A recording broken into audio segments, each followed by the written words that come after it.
وعلى دين نبينا محمد صلى الله عليه وسلم وعلى ملة أبينا إبراهيم حنيفا ما كان من المشركين.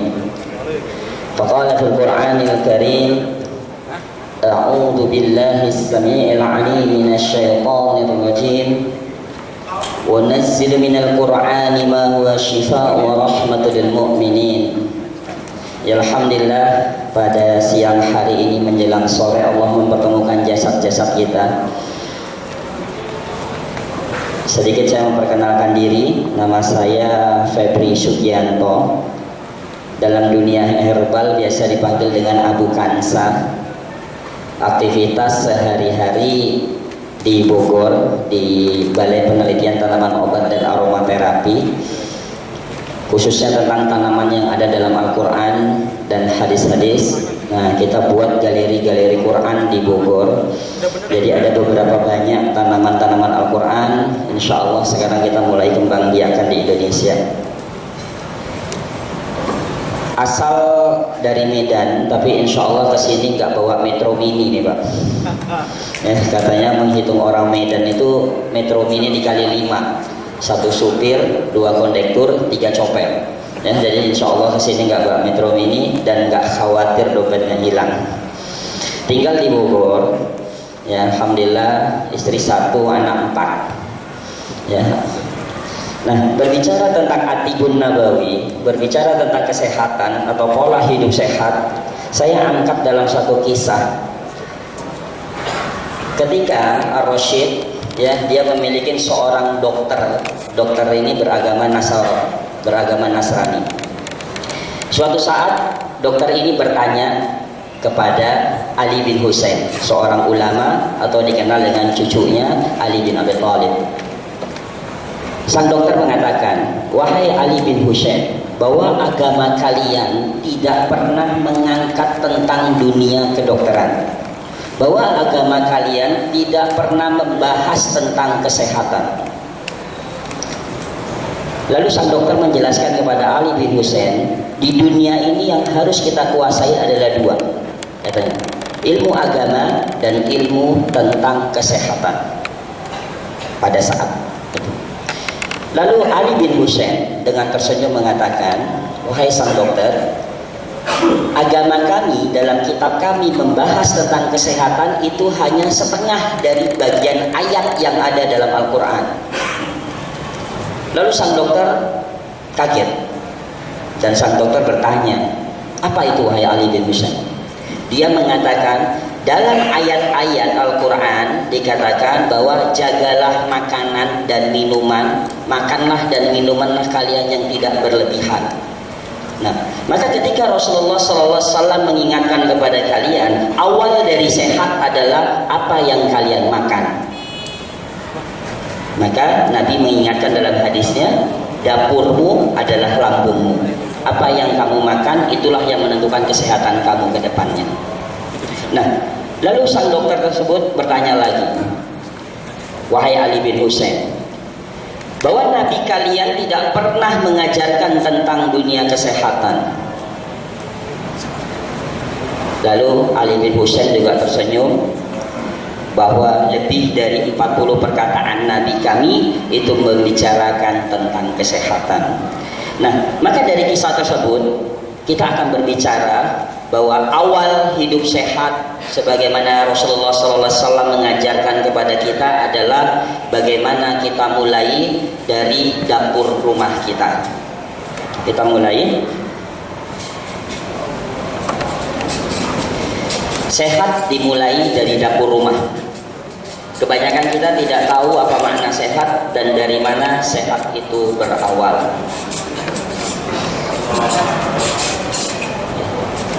80-90% penyebab penyakit kanker adalah makanan.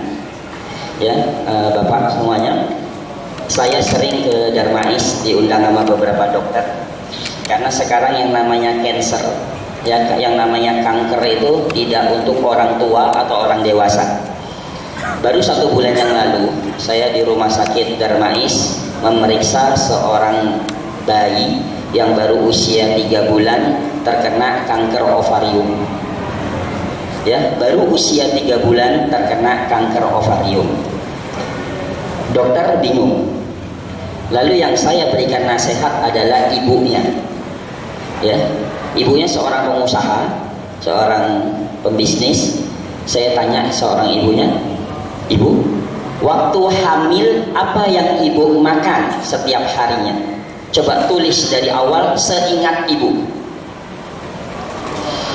Lalu sang ibu menulis, dan di situ ternyata semuanya adalah makanan instan. Maka saya katakan, inilah buah dari makanan yang ibu masukkan ketika hamil. Karena tidak mungkin Allah memberikan penyakit kepada bayi yang baru usia 3 bulan yang dia tidak mengenal apapun, hanya berharap makanan dari sang ibu. Jadi rasa sakit yang dialami mereka, rasa sakit yang dialami oleh kita itu adalah efek dari makanan 3 tahun, 5 tahun yang lalu. Ya, nah maka di sini kita akan menilai apa tujuan makan. Untuk kelangsungan hidupnya manusia membutuhkan makanan, terutama makanan dengan gizi seimbang. Zat gizi yang utama yang terkandung pada makanan adalah protein, karbohidrat, asam lemak esensial, vitamin dan mineral serta air. Nah, akibat pola hidup yang salah,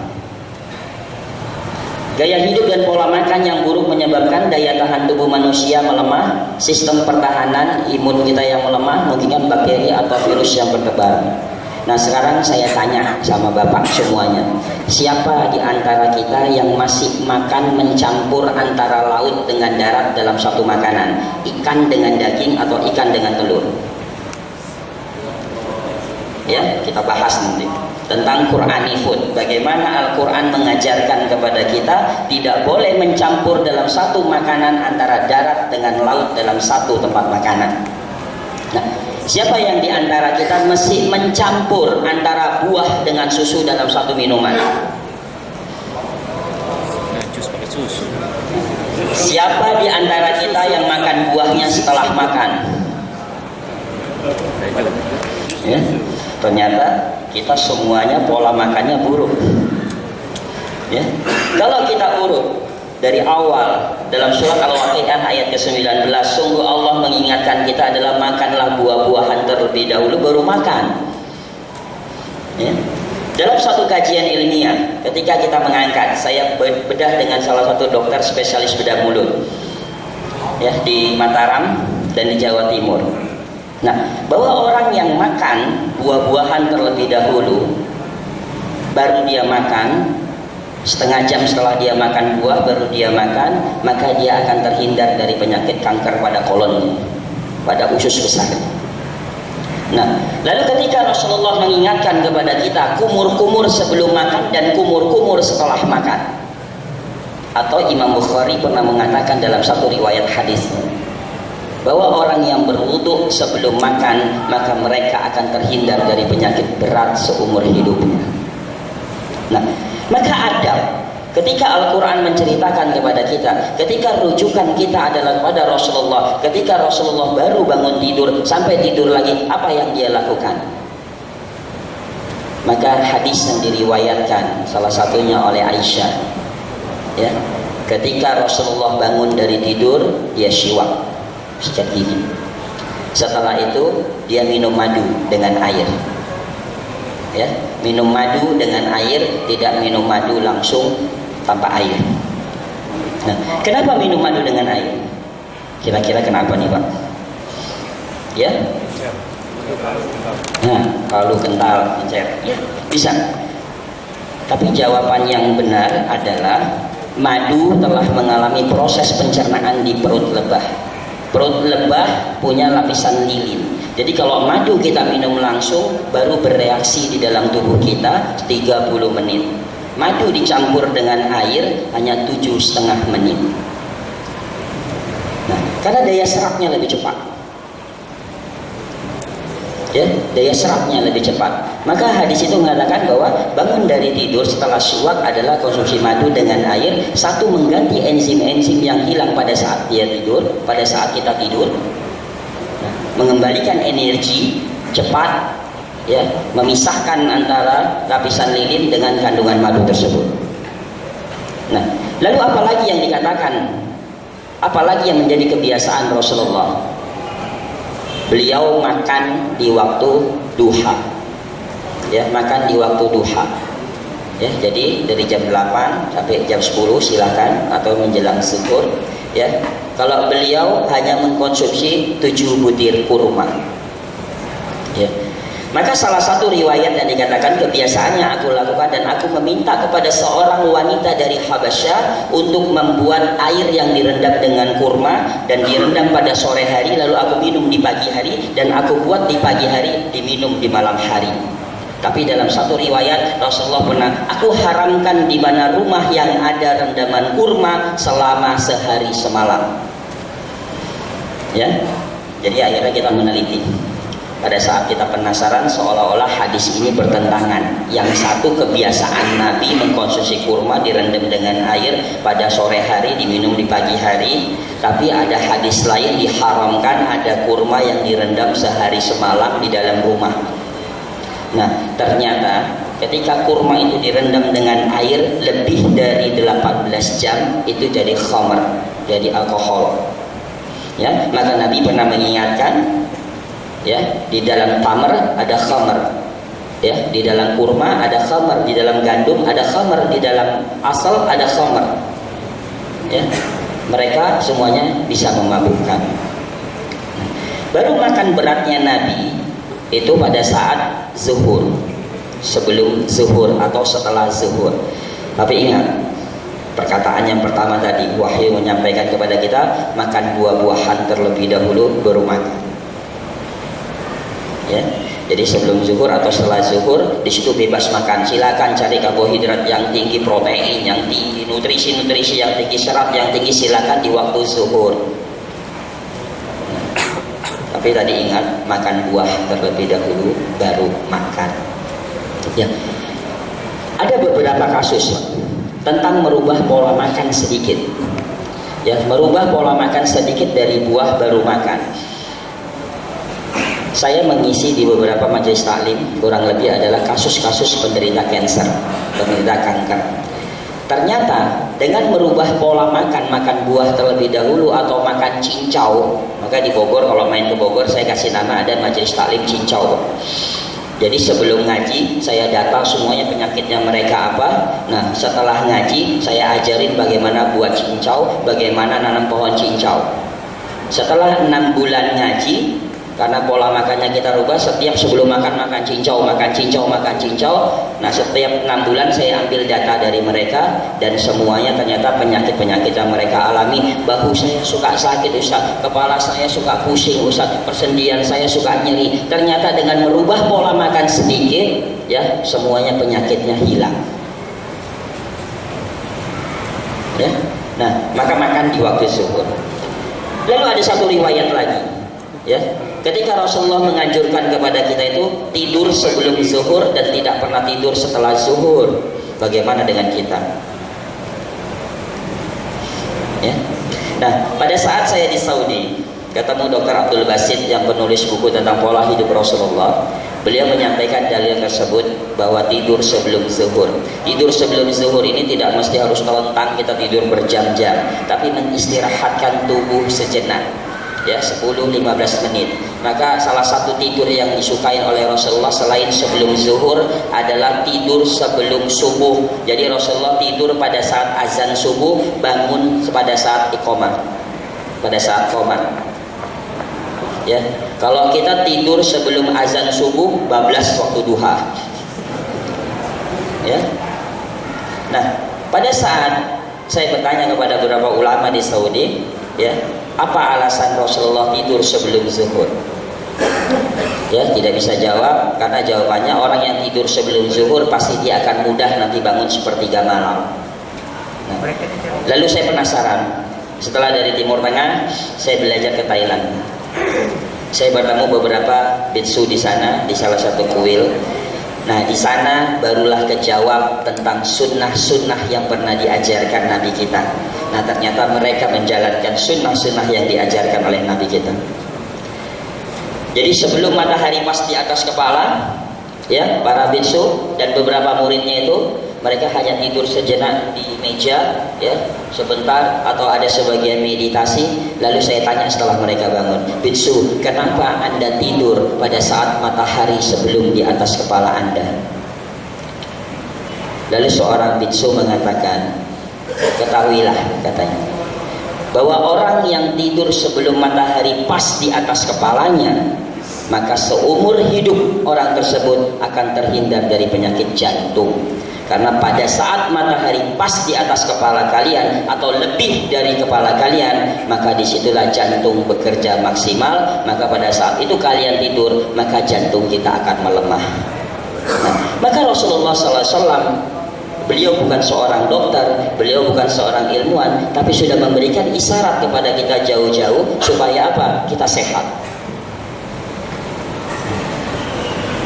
Lalu apa lagi? Rasulullah tidak pernah tidur setelah asar. Ya. Maka dikatakan orang yang tidur setelah asar seperti orang gila atau orang linglung, bingung bangun ini malam atau siang atau pagi. Ya.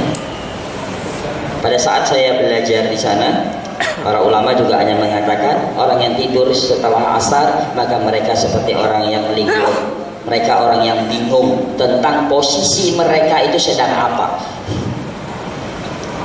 Nah, lalu ternyata kejawab lagi hadis Nabi tersebut, ya. Mereka mengatakan para biksu bahwa orang yang tidur pada saat menjelang matahari terbenam, maka sumsum tulang belakang mereka tidak akan bisa bekerja maksimal, maka oksigen ke otak mereka tidak akan sempurna, maka mereka seperti orang gila. Nah, maka dari beberapa kisah, dari beberapa riwayat yang disampaikan Nabi kita kepada kita, ya, coba kita lihat bagaimana tentang pola hidup kita. Ya, ketika Al-Quran mengangkat dalam surat Al-Mu'minun bahwa manusia itu diciptakan dari tanah, bukan dari air. Ya, yang pertama dikatakan tentang tanah. Ayat ke-13, 14, ke-15 menceritakan tentang sperma. Nah, sperma 3 kali menceritakan air lebih banyak daripada tanah, tapi tanah lebih awal. Kira-kira kenapa, Pak? Atau kita hanya sekedar baca Al-Quran, kita tidak pernah berpikir kenapa tanah lebih dulu daripada air. Kenapa tidak dibalik air dulu baru tanah. Kira-kira kenapa? Apa perbedaan tanah dengan air? Ya. Salah satu jawabannya adalah itulah kasih sayang Allah sama kita. Allah ciptakan manusia itu dari tanah. Apapun yang kita makan akan diserap sebagaimana tanah itu menyerap seluruh apa yang disiram kepada dia. Efeknya kapan? Tadi 3 tahun, 5 tahun ke depan. Maka pertanian konvensional kita, setelah kita kasih pupuk-pupuk konvensional semuanya, nanti setelah 3 tahun, 5 tahun dia diam. Harus disupport lagi, diberokan lagi, dibiarkan. Kalau enggak, kasih dosis pupuk yang banyak lagi, semakin banyak, akhirnya resisten, unsur haranya habis. Nah, air dia tidak memiliki daya serap, tapi pelarut. Contoh seperti ini. 1 gelas air mineral, kita kasih 1 sendok gula pasir, diaduk, larut tidak, Pak? Larut. Kita kasih lagi kedua kali, larut tidak? Larut. Kita kasih ketiga kali, larut tidak? Kita kasih yang keempat kali, yang kelima jenuh. Nanti kita coba. Ya, airnya tambah manis, gulanya tetap tidak larut karena sudah ada titik jenuh. Nah, maka kalau Allah ciptakan manusia dari air, maka usia kita hanya 1 bulan 20 hari. Ya. Jadi gitu lahir langsung meninggal. Hospital. Saya pernah meneliti tentang tikus. Ya, saya pernah sampaikan di beberapa majelis kedokteran, ya, tentang tikus yang saya suruh puasa. Jadi kita lihat tikus A ini saya suruh puasa Senin Kemis. Jadi Bapak kalau main ke Bogor jangan heran ya, itu penelitian kita banyak. Jadi ada tanaman kita kasih infus semuanya untuk lihat dosis yang dibutuhkan. Ada tikus, ada kucing, pokoknya apa yang dekat saya pasti jadi penelitian, termasuk istri dan anak saya. Nah, tikus A saya suruh puasa Senin Kemis. Nah, tikus B saya suruh puasa Daud.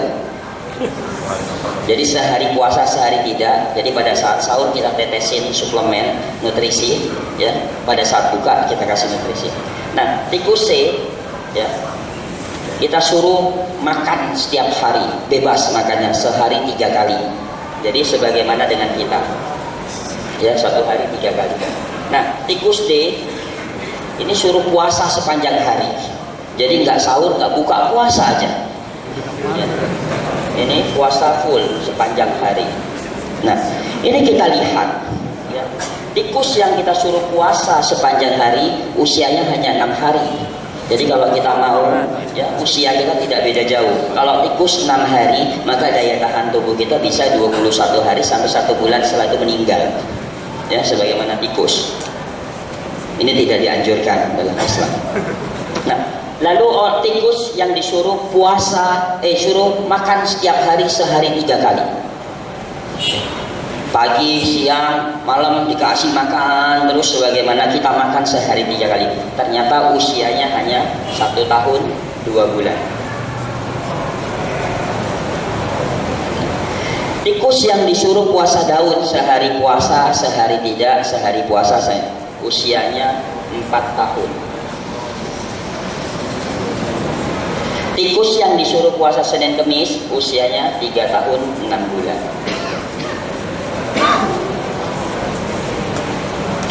Ini salah satu hikmah ketika Allah ciptakan kita dari tanah dan Allah atur kita dengan bab-bab puasa sebagai pelarut penghancur semua toksin yang ada di dalam tubuh kita.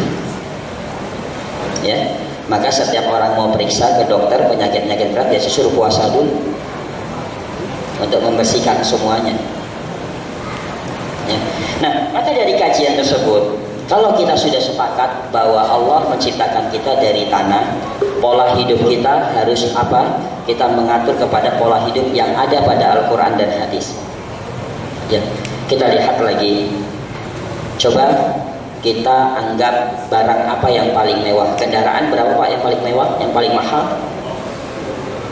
Harganya berapa kendaraan mobil yang paling mahal? 2M, masih murah itu Pak. 2M. Ya, yang paling mahal itu 16M. Bahan bakarnya kira-kira apa Pak? Yang pertama premium, ini silakan pilih. Nih, yang kedua Pertamax atau oplosan. Ini barang yang mewah tadi, mobil. Ini kita.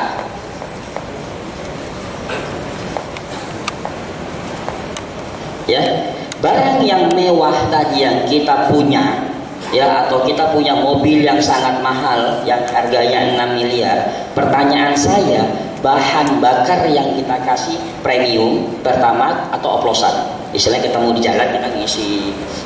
Pokoknya apa yang ada di jalan kita tuang, pakai aqua disiram. Mau tidak? Tidak. Mobil yang mewah tadi perawatannya sama enggak dengan mobil yang punya kita, Avanza, Livina? Pasti tidak. Nah, Bapak tahu harga satu hati manusia berapa kira-kira?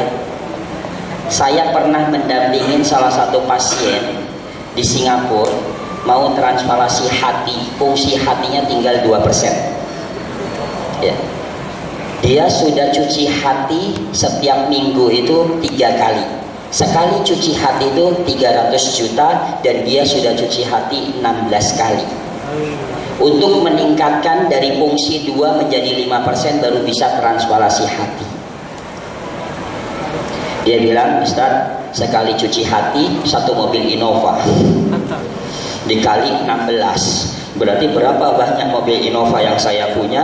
Nah, itu hanya sekedar cuci hati sebentar ya, sampai 4 jam 6 jam, pulang lagi ke apartemennya, dia sehat ya. Nanti sudah waktunya lagi kuning lagi semuanya, bawa lagi ke rumah sakit, cuci hati, bayar lagi 300 juta, pulang lagi. untuk meningkatkan fungsi hatinya supaya menjadi 5%. Nah, pada saat saya di sana, saya hanya tanya sama istrinya, sama keluarganya, karena memang dia pengusaha, toko atau supermarket yang terdekat dengan apartemen di sini itu di mana? Dia bilang ada Ustaz, saya ajak. Akhirnya saya ke sana. Kira-kira apa yang saya beli, Pak? Kira-kira apa yang saya beli dan saya suruh minum pengusaha besar tadi? Itu saya kasih teh hitam, ya, teh tubruk, Pak, ya, teh tubruk saya suruh dibasikan, malam saya buat, pagi suruh minum, saya bilang tutup hidungnya, minum. Nah, mau dia pengusaha, mau dia apa, karena apa? Hati bingkainya adalah bakteri atau Allah kasih pahlawan di dalam tubuh kita, di dalam hati itu namanya lactobacillus. Nah, lactobacillus itu ada di fermentasi teh yang paling banyak dibandingkan dengan, sudahkah Anda minum Yakult hari ini? Ya, sudahkah minum itu jumlahnya sedikit dibandingkan dengan teh basi. Ya, 3 kali lipat dibandingkan dengan teh basi. Ya, jadi jangan salah sekarang, teh basi jangan dibuang. Anak diare kasih teh basi, mampet langsung seketika. Ya, tapi jangan berantem sama istri, langsung istri kasih teh basi terus, kasihan mukanya juga jadi basi. Ya, nah, jadi harga satu hati, ya, itu lebih dari 25 miliar, karena setelah dia 5% dia langsung transplantasi hati di India, karena PR saya hanya meningkatkan sampai 5% karena sudah hancur kena virus, ya, langsung transplantasi hati di India. Saya diajak di sana, dia harus deposit udah 10 miliar, jadi total dana habis dia sampai transplantasi hati itu 25 miliar. Pertanyaannya sederhana, Pak, apakah kita merawat tubuh kita sama dengan merawat mobil yang mewah tadi? Tidak. Tidak pernah kita merawat tubuh kita sama dengan mobil mewah tadi. Padahal tubuh kita itu mintanya yang sederhana, tidak banyak minta yang aneh-aneh, dan tidak banyak makanan yang mahal-mahal. Hanya lidah kita yang mengatur untuk yang mahal-mahal. Ya, jadi nggak mahal. Misalnya tadi makan buah dulu, saya butuh makan buah dulu. Ya, saya tidak mau mencampur antara protein darat dengan laut. Jadi misalnya Bapak makan daging dengan ikan, ya silahkan makan daging dengan ikan, pasti itu kolesterolnya tinggi, asam uratnya tinggi. Jadi bukan udangnya yang kolesterol tinggi, tapi pencampuran antara protein dengan darat yang tidak bisa dicerna di dalam tubuh, itulah yang menyebabkan penyakit-penyakit yang berat di dalam tubuh kita. Maka Nabi mengingatkan, dipisahkan. Tapi ada juga, Ustaz, kalau pesta sayang, ada capcay, ada telur puyuh, ada udang, seru. Ya, tetap harus kita pisah. Kita harus disiplin sama diri kita. Ya, jadi Nabi mengajarkan sederhana, bangun tidur minum madu. Ya, kita silahkan makan berat pada zuhur atau sebelum zuhur, makan silahkan. Tidur sejenak. Ya, tidak tidur setelah asar. Nanti makan berat lagi, misalnya menjelang ini maghrib. 4 jam sebelum tidur tidak dianjurkan makan. Yang tidak dianjurkan makan di sini adalah makan berat, bukan makan. Misalnya, Ustaz, bagaimana dengan jus? Silakan. Bagaimana dengan gandum? Saya makan roti, silakan. Tapi makan daging, makan telur, makan ikan, atau yang memiliki karbohidrat tinggi dan memiliki protein-protein berat, itu tidak dianjurkan 4 jam sebelum tidur. Kenapa? Nanti malam coba dites. Kita makan sate banyak, setengah jam setelah itu tidur, pasti besok pagi asam. Nah, kenapa? Hadis Nabi tadi ketika dikatakan bahwa dapurmu adalah lambungmu, ini usus kita.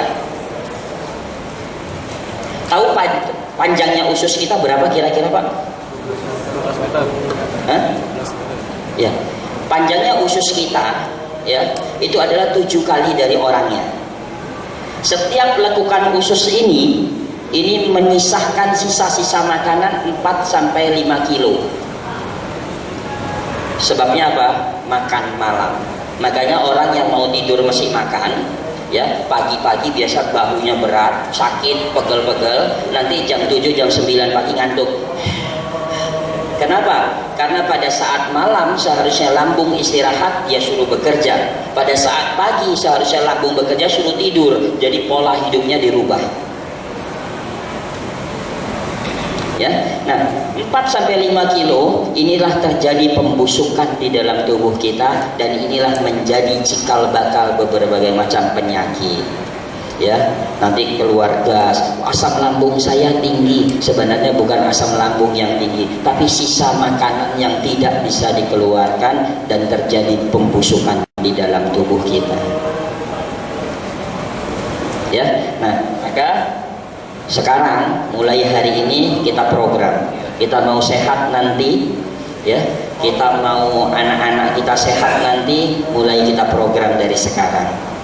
Ya, kalau saya sudah sering sakit, Ustaz, udah tidak ada ini penyesalan. Sekarang mulai bagi yang sering sakit, bikin program 3 hari pertama coba detoksifikasi lambung, banyakin makan sayur dan buah terlebih dahulu selama 3 hari pertama, biar semua kotorannya habis. Ya, detoks darah yang paling mudah itu adalah dengan air kelapa, ya, sama zaitun itu untuk mengangkat antibiotik di dalam darah kita sangat cepat. Jadi mau tidur 2 sendok zaitun. Jadi selain membakar kolesterol, dia juga bisa mengangkat sisa-sisa obat yang ada di ginjal kita, sisa-sisa antibiotik yang bercampur dengan darah kita. Ya, minum madu sebagai prebiotik di dalam lambung, ya, sebagai makanan dari probiotik. Jadi biar kita sehat. Ya, baik, mungkin itu kajian kita. Saya berharap ada tanya jawab supaya jelas nanti kebutuhannya apa. Insya Allah saya berikan beberapa tips yang ringan. Assalamualaikum warahmatullahi wabarakatuh. Silakan bagi para jemaah yang bertanya.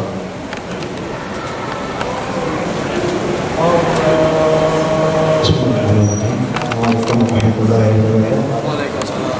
Saya mau bertanya, kalau hubungannya antara penyakit-penyakit kita sama obatnya dengan cara bikin refleksi, itu ada hubungannya? Itu.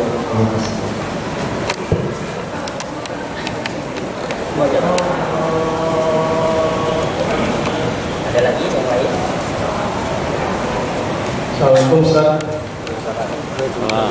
Assalamualaikum warahmatullahi wabarakatuh. Saya mau tanyakan bagaimana perbandingan antara obat herbal yang ada sekeliling kita dengan obat kimia yang sekarang kita lagi konsumsi. Bandingan. Iya, dari obat dari rumah sakit, dari dokter yang sekarang kita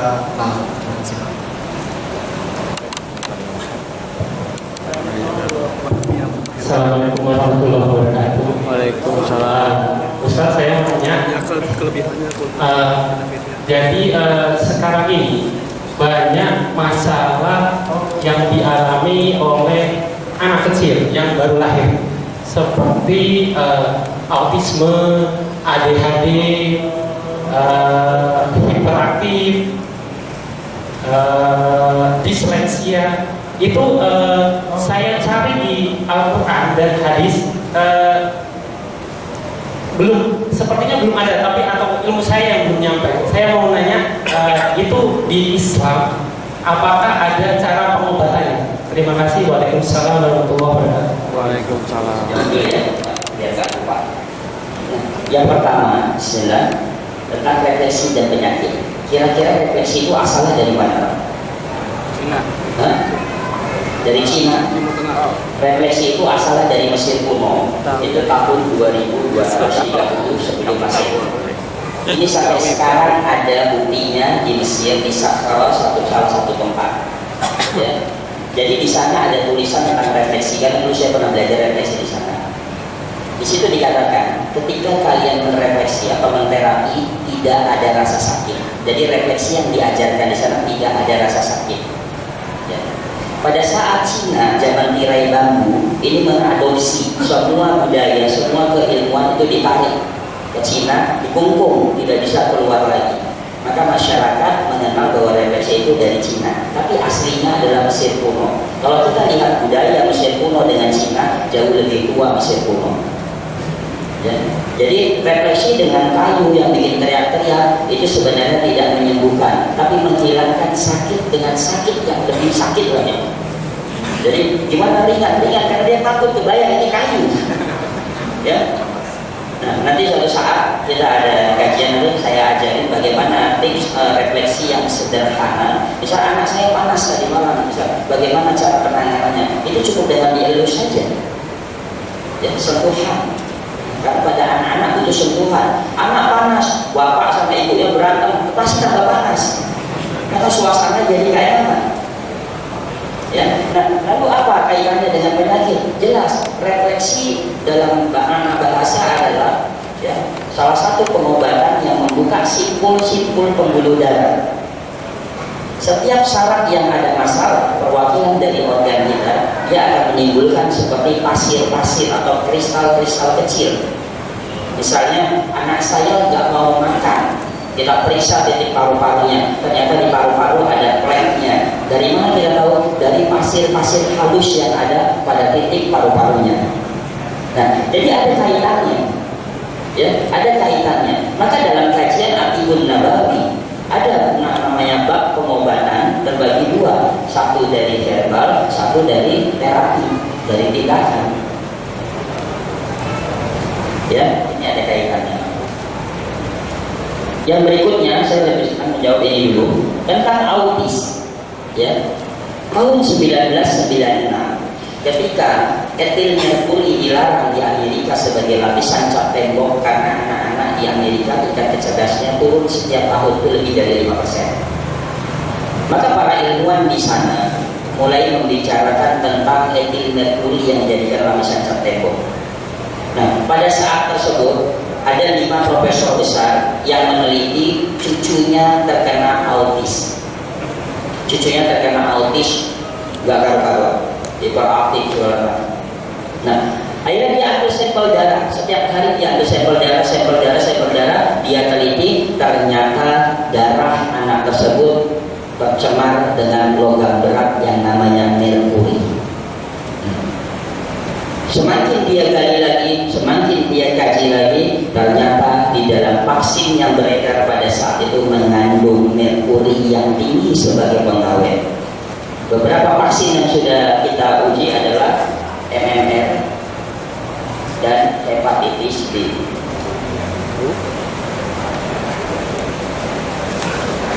Ya, ini yang mengandung merkuri yang sangat tinggi. Nah, tapi bagaimana, Ustaz? Kalau anak itu sehat, divaksin tidak ada masalah karena dia akan terurai. Tapi ketika anak itu kondisi tidak sehat, divaksin, maka terikat logam berat tersebut di dalam darah. Ya, memang sampai hari ini kebetulan saya ngajar di Yayasan Autis untuk beberapa terapi-terapinya. Ya, sampai hari ini penyebab autis semuanya gelap. Apa penyebabnya? Ya, karena ini bicara kepentingan.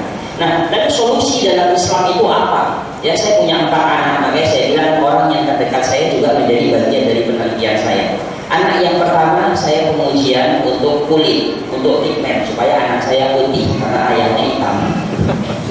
Akhirnya saya beli bunga saffron untuk merubah pigmen. Jadi ketika dalam kandungan saya berangkat di Timur Tengah, saya ambil bunga saffron, setiap hari istri saya minum teh saffron dan ternyata anak keluarnya putih. Anak yang pertama saya vaksin, sebagian vaksin. Saya mau lihat sistem imun di dalam tubuhnya. Termasuk istri saya juga pada saat melahirkan langsung saya suruh KB suntik. Karena saya tidak mungkin pakai istri orang numpang suntik ya KB ya. Saya uji masih dimarahin suaminya. Ya. Saya suruh istri, "Bun, coba KB suntik." Untuk apa? Karena biasanya orang yang KB suntik hormonnya tidak stabil. Ya, bercaknya keluar tidak stabil, semuanya masalah. Nah, akhirnya saya teliti anak dan istri. Pada saat anak saya divaksin, sehat kondisinya, bagus. Tapi pada saat anak yang pertama sakit, ya, itu sembuhnya sulit dengan herbal karena dari awal sudah terbiasa dengan yang namanya obat-obatan kimia yang sudah masuk di dalam tubuhnya. Ya. Nah, maka Islam mengajarkan ada menu makanan dari 0 bulan sampai melahirkan. Lalu pada saat bayi itu lahir, maka taknik dengan kurma. Ya, kurma adalah bagian vaksin yang pertama yang harus dimasukkan ke dalam tubuh anak tersebut. Maka ketika Al-Quran mengangkat tentang kurma ada 20 ayat, 15 ayat dia berdiri dengan tanaman lain, 5 ayat dia berdiri sendiri, dan pohon kurma lah tanaman yang mengakui kenabian sebelum tanaman lain mengakui. Maka dalam kitab Zadul Ma'ad Ibnu Qayyim mengatakan bahwa kurma adalah tanaman yang bisa melembutkan tabiat kalian, tanaman yang menguatkan liver, tanaman yang menguatkan lambung. Ya, kurma juga memperbaiki kualitas ASI. Jadi pada saat bayi itu lahir, langsung kita punya buah kurma kan, digigit punya, ambil di tangan kita, tempelkan di langit-langit anak tersebut, lalu digeser ke kanan dan ke kiri. Ini pernah saya bedah dalam kajian dengan para bidan.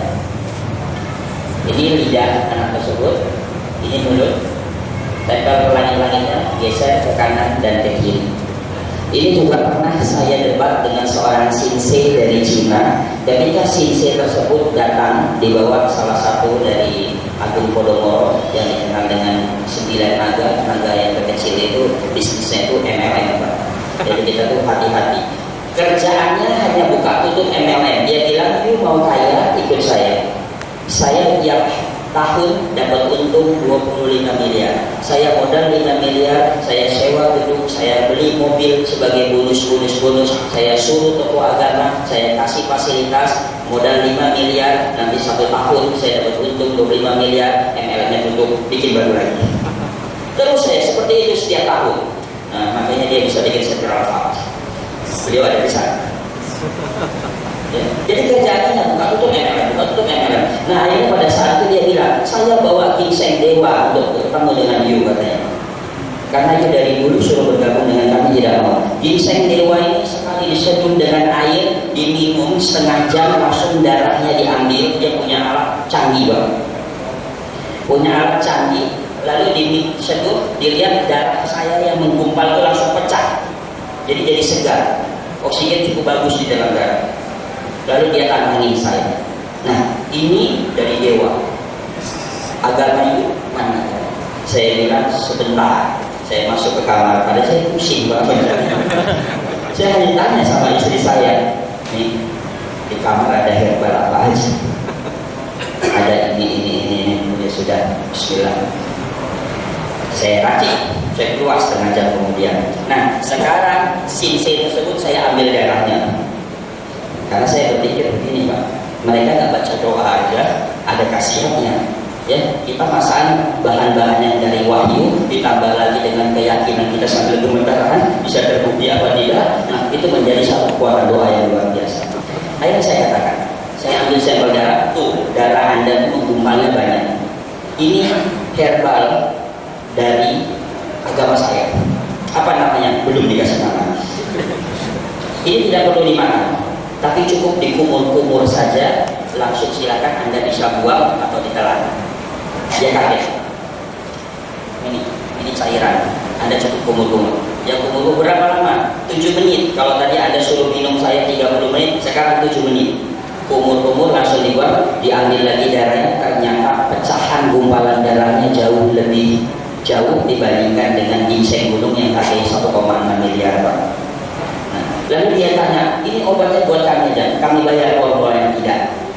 Ya, ini dari agama saya, kalau dari agama Anda, ya, kami akan mengembangkan dulu. Nah, dari situ saya menjadi satu pembelajaran. Ketika Nabi menganjurkan kepada anak-anak kita yang mentaknik, yang menggeser ke kanan dan ke kiri, di sini adalah titik liver.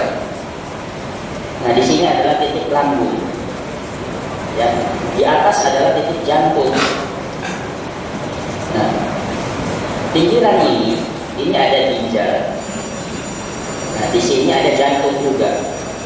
Nah, makanya salah satu rahasia kenabian ketika mengkonsumsi herbal adalah menekan di bawah lidah.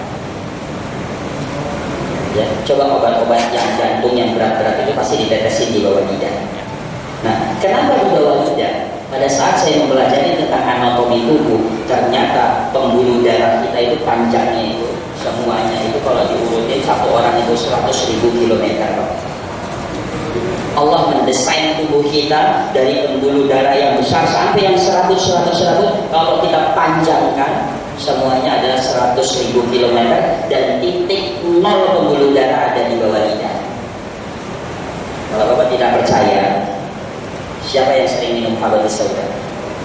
Jintan hitam. Nah, sekarang misalnya ada jintan hitam yang cair, sebelum minum teteskan di bawah lidah. Itu langsung badan panas walaupun jintannya belum masuk ke dalam tubuh, karena dia memberikan sinyal bahwa akan ada makanan yang akan masuk. Dia memberikan alarm, jadi seluruh respon dari pembuluh darah terbuka. Maka dari kumur-kumur tadi, yaitu membuka seluruh pembuluh darah kita, maka wajar ketika Nabi mengajarkan sebelum makan kumur-kumur terlebih dahulu, setelah makan kumur-kumur lagi. Ya. Nah, yang berikutnya adalah herbal dan kimia. Kalau kita lihat perbedaan herbal dengan kimia, di dalam herbal juga ada kimia, tapi kimia organik, beda dengan kimia sintetis. Ya, ini yang harus kita luruskan. Pertanyaan saya sederhana, apakah herbal punya efek samping? Herbal punya efek samping tidak, Pak? Punya, iya. Tetap herbal memiliki efek samping. Jadi tidak ada lagi pemahaman minum aja herbal banyak-banyak tidak ada efek sampingnya. Itu pedagang herbal yang menyarankan. Ya. Karena saya meneliti langsung, namanya herbal punya zat aktif. Nah, zat aktif ini adalah zat-zat kimia aktif organik. Walaupun dia kimia organik, pasti akan menyerang tubuh kita. Contoh, Bapak pernah tahu namanya buah merah? Yang dari Papua. Orang Papua itu minum setengah gelas sehat, karena kebiasaan dalam tubuhnya, fisik mereka sudah seperti itu. Bapak silakan minum setengah gelas sebagaimana orang Papua minum. Setengah bulan kemudian periksa coba ke lab, ternyata hati Bapak itu hancur. Karena apa? Beta karotin yang terlalu tinggi. Ini saya uji, karena nggak saya uji pada diri saya yang hancur. Ya, saya uji pada ikan koi. Ya, jadi di rumah ada ikan koi. Nah, itu saya uji dengan beta karotin supaya warna merahnya stabil. Nah, ternyata pada saat saya tetesin buah merah, ya, warna putihnya berubah menjadi orange, merahnya pecah. Akhirnya saya uji kepada mencit pada tikus putih selama 3 bulan mati. Pada saat saya belah, tikus putihnya itu hatinya hancur, keracunan beta karotin. Nah, ini menandakan bahwa herbal juga punya efek ketika dosisnya tidak benar. Ya, makanya selalu kita tanya berapa usianya, yang berat badannya berapa, baru kita tentukan dosis yang tepat. Ya. Nah, kalau kimia, jarak antara minum herbal dengan kimia paling cepat itu 1 jam. Yang paling cepat 1 jam. Jadi tidak ada lagi nanti diminum berbarengan, kasihan jantung kita. Ya, jantung kita bermasalah, habis kita ya berhenti, ya sudahlah, 3 pasang bendera. Yang mau seperti apa? Ya, jadi harus pakai cara. Baik, mungkin itu ada lagi atau cukup? Ya.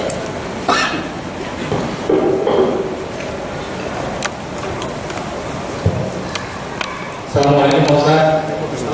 Berhubungan dengan pola makan, minta tips saja komposisi makan yang baik antara karbohidrat, protein, dan buah-buahan seperti apa. Terima kasih.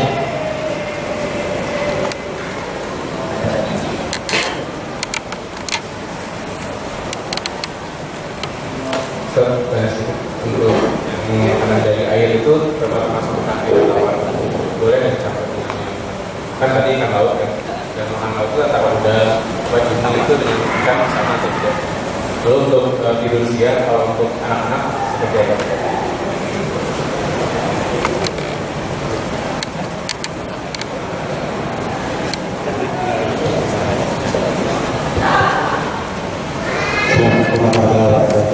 Waalaikumsalam. Saya senang sekali karena di sini Ustaz benar-benar yang bisa kita aplikasikan setiap hari.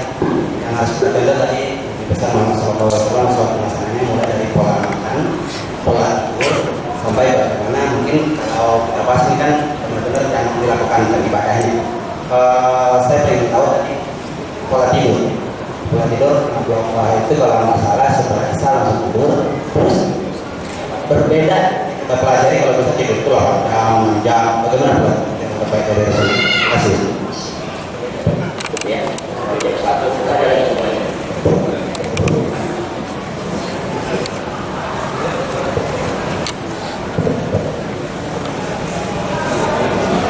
Terima kasih. Assalamualaikum warahmatullahi wabarakatuh.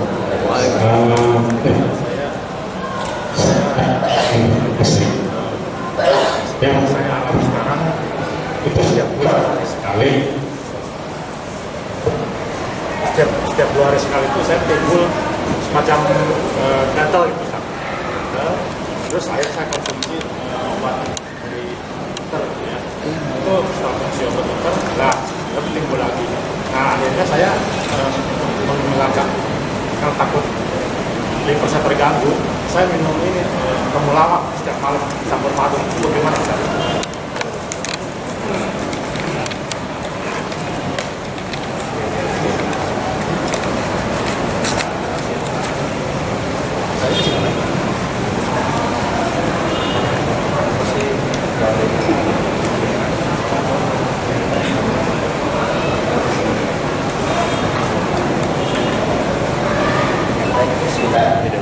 Yang pertama tentang pola makan. Ya, kalau kita lihat pola makan, kita kumpulkan dari beberapa hadis-hadis sahih, maka sehari itu kita makan harus 5 kali sebagaimana waktu sholat. Tapi bukan berarti makan berat semuanya, ya kajian gede-gede. Ya, jadi ada makan subuh. Makan subuh adalah makan yang harus untuk detoksifikasi lambung kita. Makanya pencernaan yang baik biasa jam 5 pagi sampai jam 7 itu buang air besar. Nah, disitulah ada makan subuh, ya.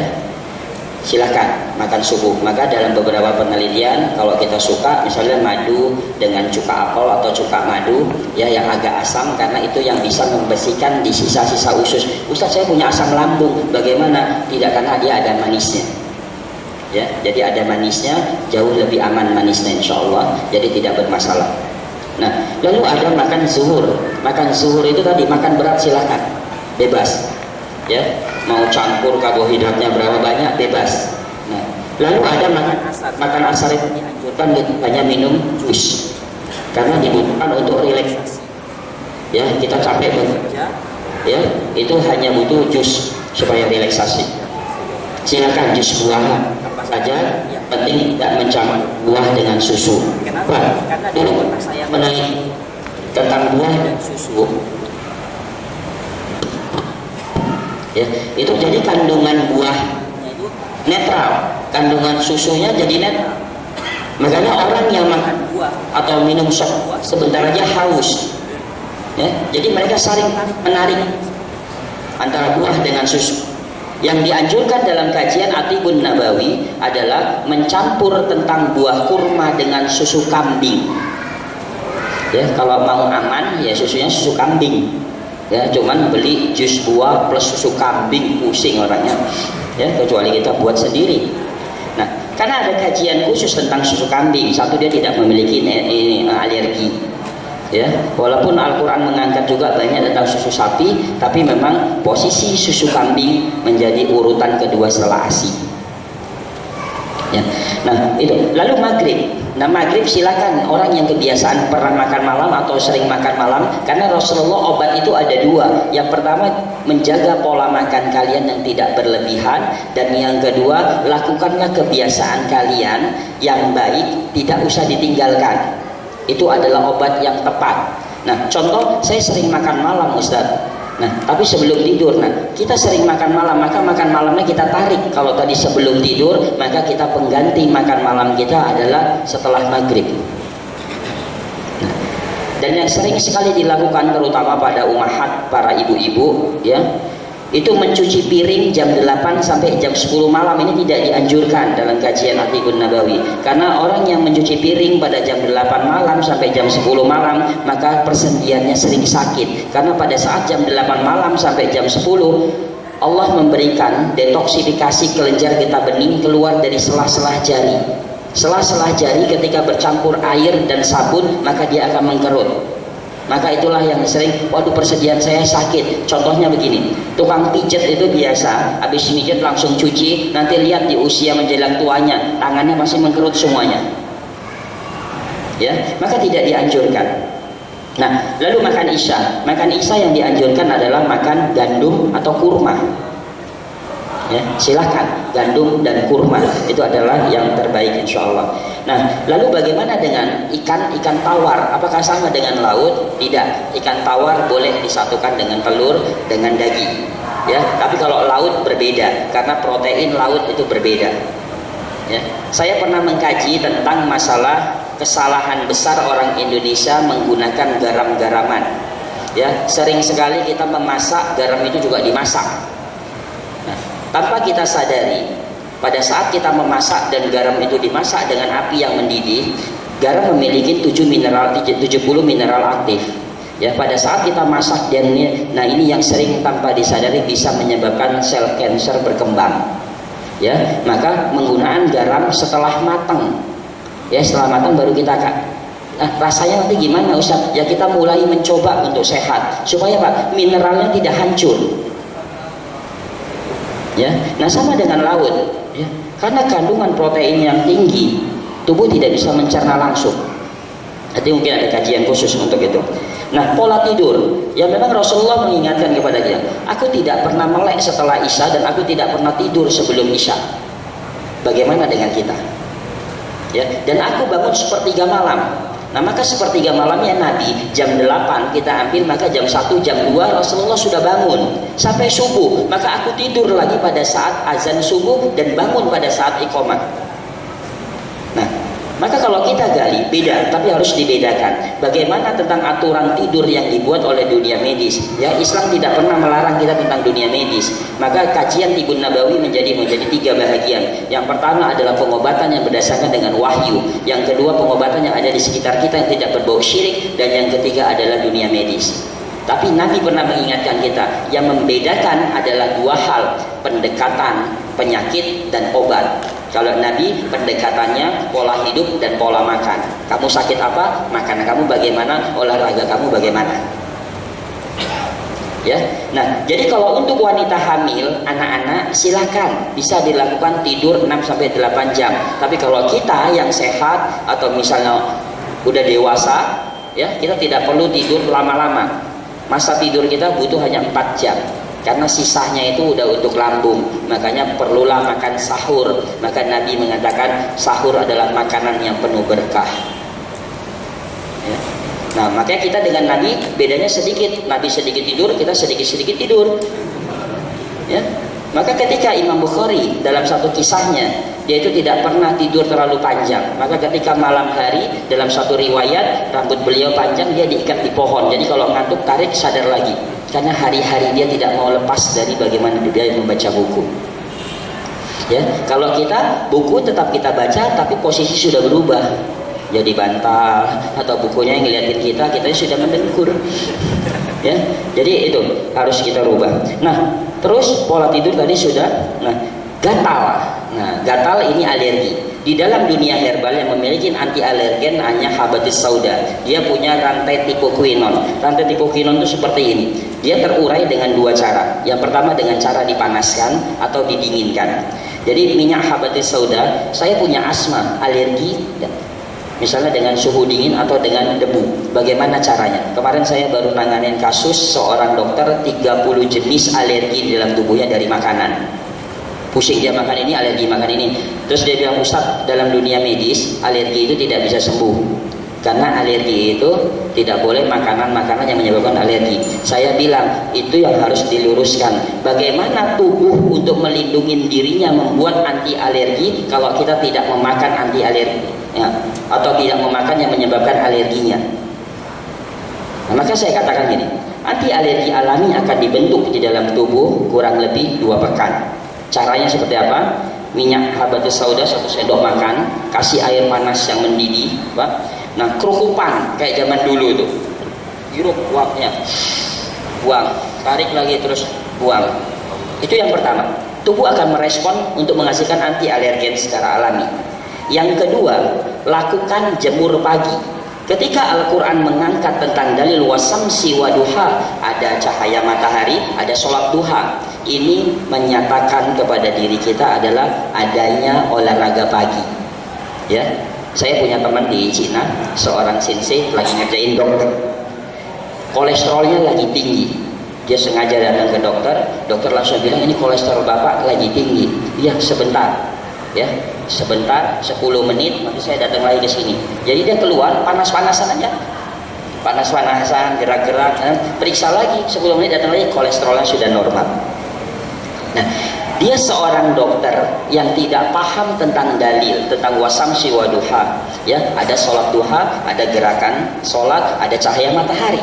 Nah, maka sekarang coba biasakan, Pak. Kalau kita mungkin ada sempat sedikit, apakah pas di kantor jemur sebentar, atau pas libur di rumah. Ya, pas libur di rumah. Kasus-kasus alergi, gatal-gatal, udah belakangi matahari, pinggang, terutama pinggang, karena pinggang yang membentuk anti alergen kuat. Ya, jadi tinggal kita gerakan ruku tegak, panasin aja, ya, 10 sampai 5